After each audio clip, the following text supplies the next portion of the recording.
Hello friends, வணக்கம்.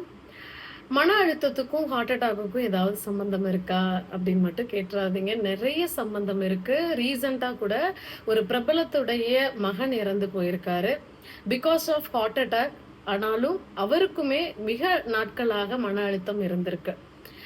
ஏன் இப்படி சொல்றேன் அப்படின்னா, நிறைய மனிதர்களுக்கு என்ன பிரச்சனையா இருக்கு அப்படின்னா, தன்னுடைய அப்பா ஒரு பெரிய ஆட்களாவோ இருந்தாவோ, தான் வந்த வழி, அதாவது ஒரு பெரிய பேக்ரவுண்ட்ல இருந்து வந்தோம், நம்மளுடைய அப்பாவுடைய ஆசை இது, அம்மாவுடைய ஆசை இது, அதை நிறைவேற்ற முடியாம போயிட்டுனாவோ, அதை சாதிக்க முடியாம போயிட்டுனாவோ, ஒரு ப்ரொலாங்டு அந்த மன அழுத்தம்ன்ற ஒரு விஷயம் நம்மளால அதை சாதிக்க முடியாம போயிட்டு அப்படின்ற ஒரு பெரிய ஏமாற்றம் மனசுல அப்படியே ஊறி ஊறி ஊறி அது பல வியாதிகளுக்கு அடிப்படையா அமையுது.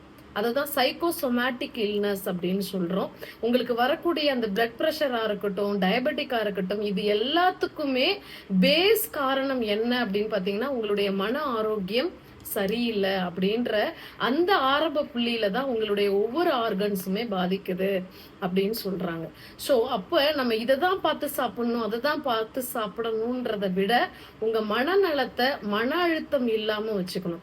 எந்த ஒரு விஷயத்தையுமே மற்றவங்களுக்காக செய்யணும், இது நான் நடத்தியே ஆகணும் அப்படின்ற பட்சத்துல முதல்ல உங்களுக்காக நீங்க உங்களுக்கு மன ஆரோக்கியத்துக்கு சந்தோஷம் தரக்கூடிய விஷயமா அது இருக்கா அப்படின்றத முதல்ல நீங்க பார்க்கணும்.